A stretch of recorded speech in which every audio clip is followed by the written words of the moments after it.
Madhya Pradesh cabinet की बैठक आज वल्लभ भवन में माननीय मुख्यमंत्री जी की अध्यक्षता में संपन्न हुई है, जिसमें अनेक महत्वपूर्ण निर्णय लिए गए। आप सबको मालूम है कि एक लंबे समय से मांग चली आ रही थी आगर को जिला बनाने की।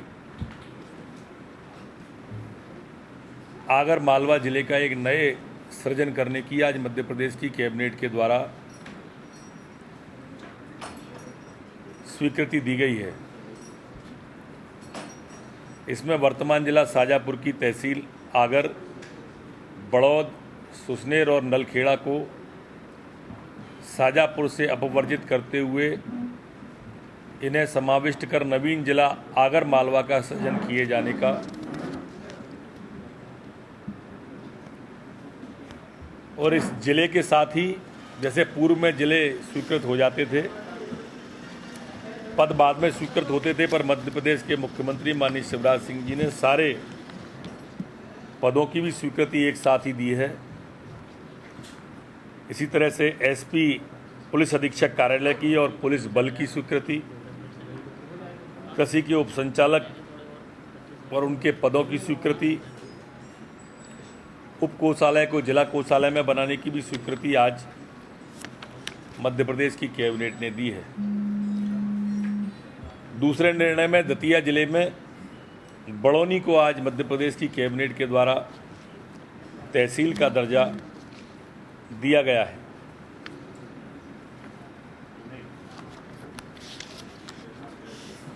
इस तहसील के अंदर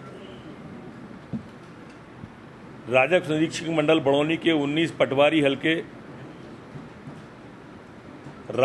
राजस्व मंडल निरीक्षक बिल्हारी खुर्द के 17 पटवारी हलके, इस प्रकार कुल 36 पटवारी हलके को अपवर्जित कर नई तहसील बड़ौनी का सृजन किया गया है। 78 ग्राम इसमें शामिल होंगे और इसी के साथ तहसीलदार, नायब तहसीलदार, सहायक ग्रेड के 3 और 5 भ्रत के पद भी बड़ौनी के लिए स्वीकृत किए गए। मध्य प्रदेश गौड़ खनिज नियम 1996 के नियम 3 में आज संशोधन किया गया है। इसके तहत अब जल संसाधन विभाग में जो सिंचाई प्रबंधन समितियां थीं, जल प्रबंधन कार्यक्रमों के क्रियान्वयन के लिए बनी थी, उनको गौड़ खनिज निकालने से छूट प्रदान करने का तय किया है।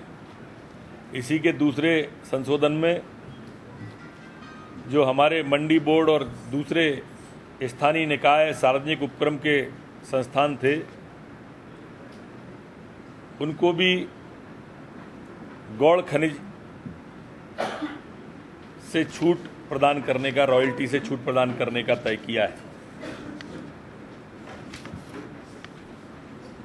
युवा पंचायत में मध्य प्रदेश के मुख्यमंत्री जी ने हमारे नौजवानों को रोजगार के अवसर मिलें, बढ़ें, हमारे प्रदेश के बच्चे प्रदेश में ही ठेकेदार बने, इसके लिए मुख्यमंत्री युवा इंजीनियर कॉन्ट्रैक्टर योजना प्रारंभ करने का तय किया है। बहुत महत्वाकांक्षी योजना है ये, मध्य प्रदेश सरकार की अनूठी पहल है देश के अंदर। हमारे यहाँ जो प्रशिक्षित इंजीनियर हैं, योग्य नौजवान हैं और स्व उद्यम करने को प्रेरित करने के लिए तकनीकी रूप से सक्षम ठेकेदारों की संख्या में वृद्धि करने के लिए, ठेकेदारी के कार्य को संपादन करने के लिए ये योजना बनी है। इस योजना के तहत सिविल और इलेक्ट्रिकल अभियांत्रिकी में डिग्रीधारी 500 युवा अभियंताओं को 6 माह का प्रशिक्षण, इंटर्नशिप प्रथम वर्ष में प्रायोगिक तौर पर देने का तय किया है। इसमें कुछ अहार्ताएँ भी निर्धारित की हैं नौजवानों के लिए। एक तो वो प्रदेश का मूल निवासी हो, दूसरी है कि डिग्री प्राप्त करने के दिनांक से 3 वर्ष से अधिक पूर्व का नहीं होना चाहिए, प्रशिक्षण हेतु आवेदन प्राप्त होने पर चयन, अधिक आवेदन आ जाते हैं तो चयन लॉटरी के द्वारा किया जाएगा। प्रशिक्षुओं के चयन में राज्य सेवा भर्ती नियमों में अनुसूचित जाति जनजाति वर्गों के लिए निर्धारित कोटे का पालन किया जाएगा। प्रशिक्षुओं के चयन में सेवा भर्ती नियमों में महिला वर्ग के लिए निर्धारित आरक्षण कोटे का भी पालन किया जाएगा। इस योजना से अंतर्गत प्राप्त प्रशिक्षण को राज्य शासन के अधीन सेवाओं में भर्ती के लिए किसी भी प्रकार की प्राथमिकता अथवा गारंटी नहीं माना जाएगा। ये ट्रेनिंग हमारे यहाँ पर जो एकेडमिक ट्रेनिंग होती है RCVP नरोड़ा अकादमी, वहाँ पर की जाएगी और इसमें हैदराबाद जैसे अनेक संस्थान हैं, वहाँ से भी लोगों को यहाँ बुलाया जाएगा प्रशिक्षण करने के लिए।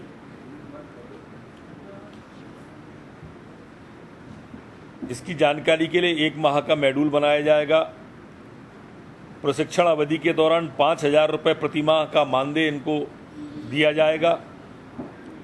जब मैदान में इनको भेजा जाएगा तो मैदानी प्रशिक्षण के समय भी मैदानी भत्ते के रूप में 2,000 रुपया प्रति माह इनको मानदेय दिया जाएगा। 2,000 रुपया प्रति माह, 5,000 रुपया प्रति माह पहले जब वो 6 माह तक रहेंगे और 2,000 रुपया बाद में जब मैदान में जाएंगे। इसका नोडल विभाग PWD विभाग रहेगा। जो सभी बाकी के जो विभाग हैं उनसे जानकारी रहेगा। जैसे ये ट्रेनिंग प्राप्त कर लेते हैं उसी श्रेणी में इनका पंजीकृत भी कर दिया जाएगा।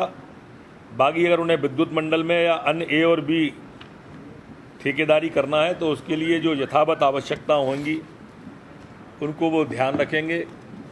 इन नौजवानों को जो प्रशिक्षित होंगे इन्हें मुख्यमंत्री स्वरोजगार योजना के तहत 25 लाख रुपए का जो लोन है उसके भी पात्र होंगे ये, और उस नियम के तहत इन्हें 25 लाख रुपए का लोन लेने की भी पात्रता होगी ये नियमानुसार। ये सभी ठेकेदार सबलेट भी बन सकेंगे प्रशिक्षण के बाद में। जैसे जो और ठेकेदार सबलेट बनाते हैं, ये अनुभव प्राप्त जो कर लेंगे उप ठेकेदार जिन्हें कहते हैं, इसके माध्यम से भी इन्हें ठेकेदारों से जोड़ा जाएगा।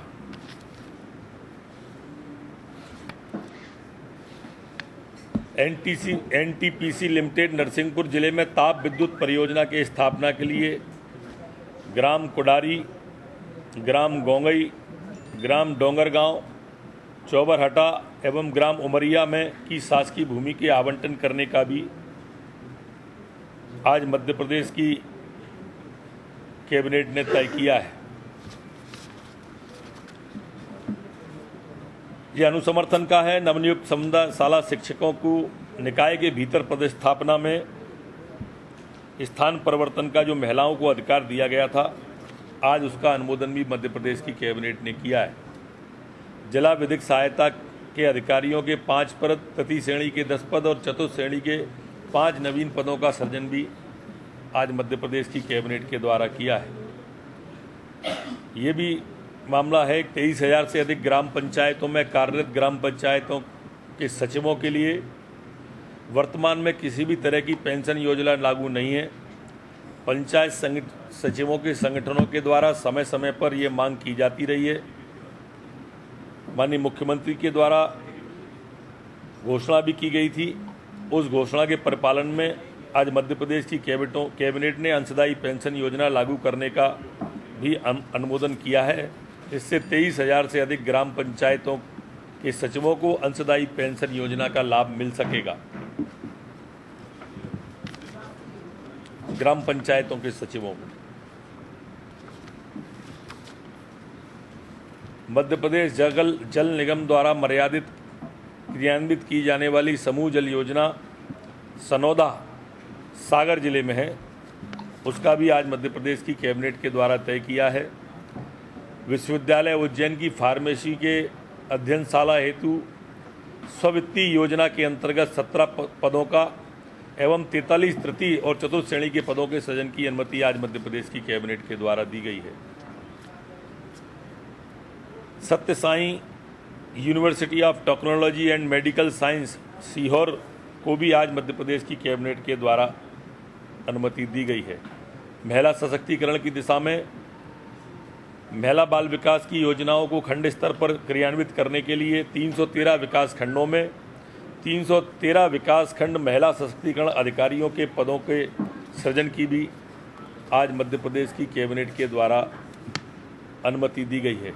मध्य प्रदेश दाल उद्योग संघ और प्रसंस्करणों के द्वारा जो लंबे समय से मांग की जा रही थी, उसको भी आज दलहन, उड़द, उड़दा, मूंग, तुअर, अरहर, चना, मसूर, मटर, बटरा, बटरी जो हमारे यहाँ बाहर से मंगाई जाती थी, उसके मंडी फीस में छूट को 1 वर्ष के लिए और बढ़ाया गया है। राज्य शासन द्वारा सहकारी बैंकों के माध्यम से किसानों को जो बिना ब्याज पर ऋण दिया जाता था, जिसे 0% आप कह रहे हैं, उसे 13 और 14 के लिए निरंतर जारी रखे जाने का निर्णय किया है।